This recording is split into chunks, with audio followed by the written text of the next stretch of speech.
louange à toi, Seigneur Jésus.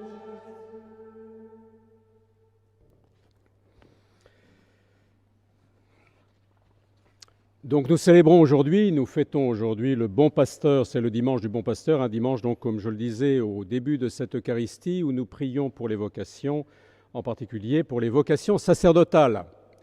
Alors des vocations, il en existe de nombreuses, nous avons des consacrés parmi nous, il y a des vocations religieuses, on pourrait même dire aussi analogiquement que le mariage est une vocation, certes il est inscrit dans la nature de l'homme et de la femme, au cœur de l'homme et de la femme, qu'il n'est pas bon d'être seul, mais vivre l'union à la hauteur que le Christ demande suppose un appel, c'est-à-dire une grâce communiquée par Dieu pour accomplir une mission. Et cette mission, pour ceux qui sont mariés, c'est de signifier l'union du Christ et de l'Église.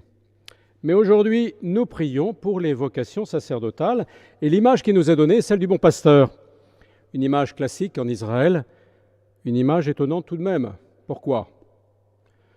Parce que l'image du bon pasteur, c'est une image de chef, c'est une image de roi. Ça correspond bien à Jésus, peut-être un peu moins aux prêtres, même si dans leur mission, on peut décliner plutôt leur mission ainsi, enseigner, sanctifier et gouverner, au sens de la conduite d'une communauté dans tous ses aspects, y compris matériels, économiques. Mais soyons clairs, ce n'est pas la dimension de la mission qui apparaît le plus. Seul Jésus, de ce point de vue, peut être appelé un bon pasteur. Mais cette image est d'abord étonnante aussi parce que quand on pense à un berger, on ne pense pas tellement à un chef ou à un roi. Le berger, ça fait partie de ces professions qui sont un peu méconnues, ignorées, pour lesquelles un gros événement, une pandémie, une épidémie peut être nécessaire pour les mettre en valeur. Par exemple, les professions méconnues, ignorées que nous relevons aujourd'hui, que nous voyons aujourd'hui, combien elles sont nécessaires. Les soignants, par exemple, je ne pense pas tellement aux professeurs ou aux médecins, même si, bien sûr, je les salue aussi pour le rôle qu'ils assurent dans cette épidémie. Je pense aux soignants de base, je pense aussi à tous ceux qui, dans la société, travaillent pour que notre société continue à progresser ou à vivre, les caissiers, les éboueurs. Le berger fait partie de ces professions méconnues ou ignorées. Et pourtant, c'est une image de chef. Pourquoi ? En raison des qualités que ce métier, cette mission suppose. Des qualités qui sont essentielles pour Israël, essentielles en particulier pour être chef. Quelles sont ces qualités ? D'abord l'attention. L'attention aux brebis, l'attention, le sens de l'observation et la bienveillance. Mais aussi le goût pour la tâche. Alors un goût qui est pondéré, qui est équilibré par le sens du service, car le goût pour la tâche pourrait être tyrannique. Le sens aussi du sacrifice. Un berger est souvent absent de chez lui. Un berger passe de nombreuses nuits dehors, des nuits froides et de solitude, simplement pour le service de ses brebis. Il se sacrifie en quelque sorte pour elles. Il y a de grands personnages qui ont été, avant d'accomplir leur mission de chef ou de roi, étaient des bergers. Par exemple, Moïse, avant de devenir le chef et le juge d'Israël, il va apprendre du métier du berger qu'il va exercer pendant 40 ans à pacifier la violence intérieure qu'il habite. De même, David, avant d'être roi, le roi d'Israël, apprendra du métier de berger le courage dans l'épreuve. Par exemple, comme il le cite lui-même, quand un lion ou un ours arrivait pour dévorer le troupeau, eh bien, David s'interposait. Il a développé ainsi du courage dans l'épreuve et surtout une confiance en Dieu seul qui a la capacité de le sauver, de sauver le troupeau dont il est la charge. Donc le berger est une figure de chef, de roi en raison des qualités que cela suppose et des personnages qui ont rempli ce rôle.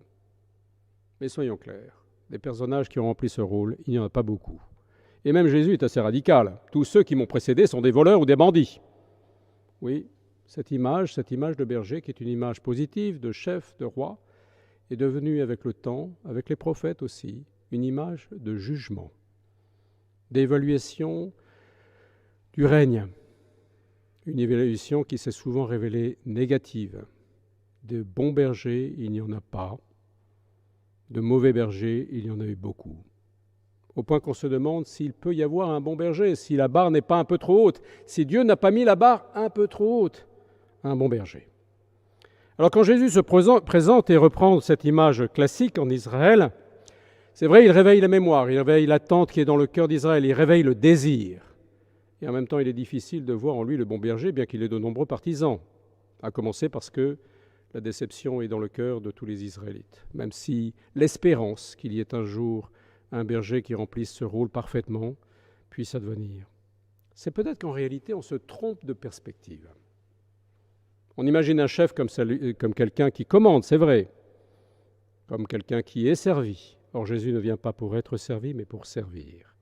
Si on change de perspective, si on adopte la perspective de Jésus, alors on perçoit que toutes les qualités qui font le berger sont en lui, et même qu'elles sont portées à l'incandescence, qu'elles vont être portées à l'incandescence en raison précisément de la passion.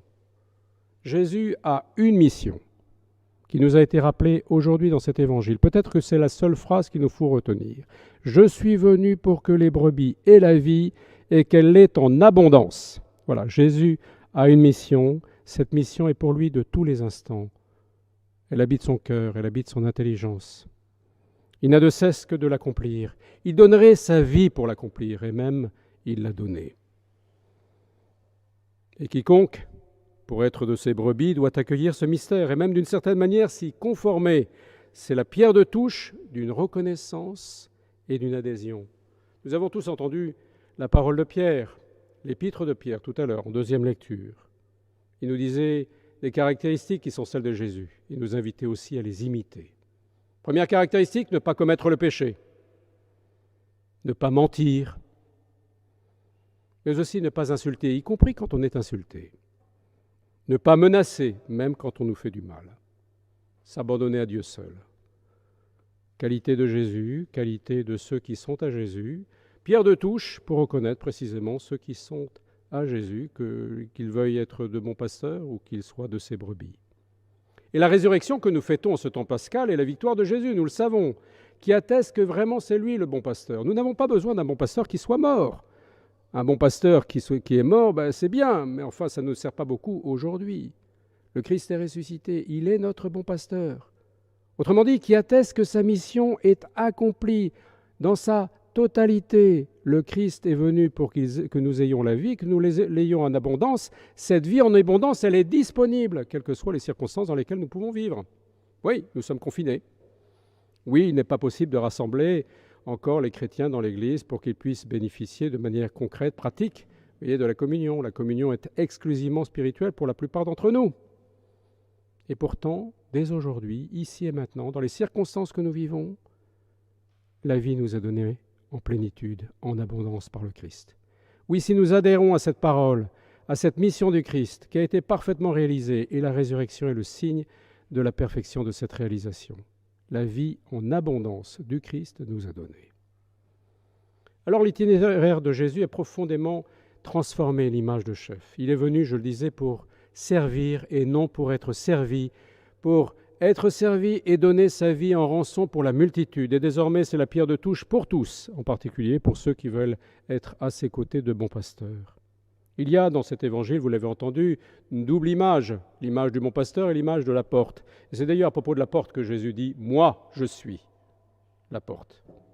Moi, je suis la porte. Il va le répéter 2 fois, même 3 fois. Moi, je suis venu pour que les brebis aient la vie, qu'il l'ait en abondance. Quelle est cette image de porte ? Elle est l'image d'un passage par Jésus, d'un passage en Jésus, d'un passage par son mystère de passion et de résurrection, nécessaire pour être reconnu des brebis, pour qu'elles écoutent la voix de celui qui parle, et surtout pour développer en elles cette vie en abondance. Mystère qui n'est pas facile. Et si nous sommes invités aujourd'hui à prier pour les vocations sacerdotales, c'est précisément pour que nous puissions rejoindre, en particulier ceux qui prétendent à ce ministère, puissent rejoindre précisément ce désir de Jésus, cette mission de Jésus, passer par la porte qu'est Jésus, cette porte que Jésus a explicitée par la passion et la résurrection. Il faut être fidèle au modèle, il faut l'imiter. Oui, prions pour que les prêtres imitent Jésus, pour qu'ils soient fidèles à leur modèle, et qu'il donne ainsi le moyen au peuple chrétien de l'imiter lui aussi. Priez aussi, pas simplement pour les vocations sacerdotales existantes, mais pour celles qui n'existent pas encore, pour tous ceux qui sont appelés à remplir cette tâche de Jésus auprès du peuple chrétien aujourd'hui. Ça veut dire quoi, prier pour les vocations sacerdotales qui n'existent pas encore? D'abord, c'est les regarder avec bienveillance. Est-ce que, par exemple, dans les familles, on en parle de la vocation sacerdotale comme un bien? Est-ce qu'on essaye de susciter le désir, ou en tout cas l'accompagnement chez tous ceux qui appartiennent à la famille? Voilà, prier pour les vocations sacerdotales, celles qui existent, pour qu'ils soient de fidèles, des imitateurs de Jésus, mais aussi pour tous ceux qui sont appelés par lui à remplir cette tâche. Voilà, demandons au Seigneur d'abord de nous faire prendre conscience que sa mission, il l'a accomplie en plénitude, que la vie en abondance, elle est désormais à notre portée, quelles que soient les conditions dans lesquelles nous vivons. Et demandons au Seigneur de ne jamais abandonner son troupeau, qu'il soit ressuscité atteste qu'il ne l'abandonne jamais, mais précisément le signe qu'il nous a donné, qu'il ne l'abandonne pas, c'est qu'il nous envoie des bons pasteurs à son image, des bons pasteurs capables de donner leur vie pour que le peuple chrétien ait la vie en abondance.